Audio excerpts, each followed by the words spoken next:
Assalamualaikum dan salam sejahtera. Bertemu kita inventory yang kedua, iaitu inventory Big Five 10. Inventory Big Five 10 BFI telah dihasilkan pada penghujung 80-an oleh John Donahoe dan Cantor 1991 dan merupakan antara instrumen paling pendek.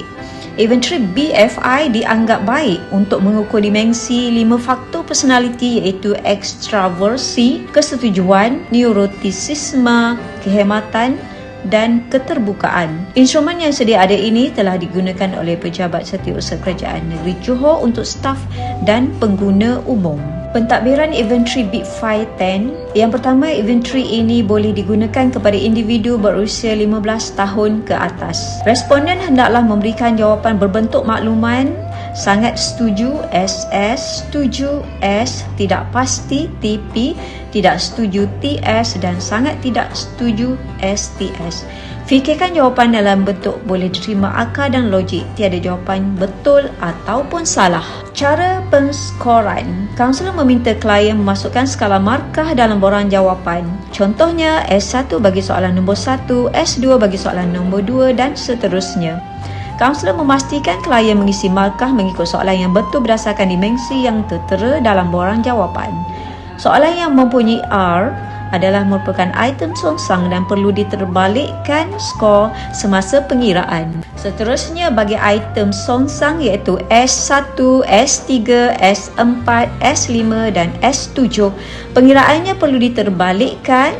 Contoh, skala markah 5 perlu dikira dengan jumlah 1, skala markah 1 perlu dikira dengan jumlah 5, skala markah 2 perlu dikira dengan jumlah 4 dan skala markah 4 perlu dikira dengan jumlah 2. Manakala jika skala markah adalah 3 bagi jawapan tidak pasti TP, skala markah tetap sama iaitu 3. Seterusnya, cara pentafsiran. Semua item dikira dari 1 hingga 5. Jumlah item adalah 10. Skor minimum 10, skor maksimum 50. Bagi skor 10 hingga 23, tahap personaliti adalah rendah. Bagi skor 24 hingga 36, tahap personaliti adalah sederhana. Bagi skor 37 hingga 50, tahap personaliti adalah tinggi. Seterusnya, pentafsiran inventory Big Five 10 bagi sifat ekstraversi.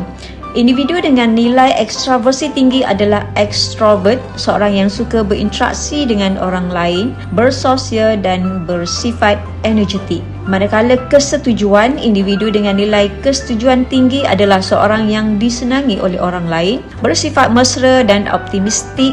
Individu ini mudah bergaul dengan orang lain tanpa konflik. Yang ketiga, neurotisme. Individu dengan nilai neurotisme tinggi mudah bersikap murung dan mudah mengalami perasaan cemas, khawatir dan kekecewaan, kemarahan, cemburu dan kesunyian.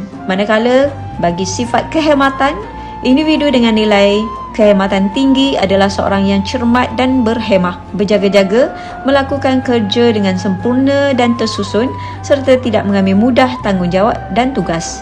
Dan yang terakhir, keterbukaan. Individu dengan nilai keterbukaan tinggi sukakan perkara-perkara yang baharu.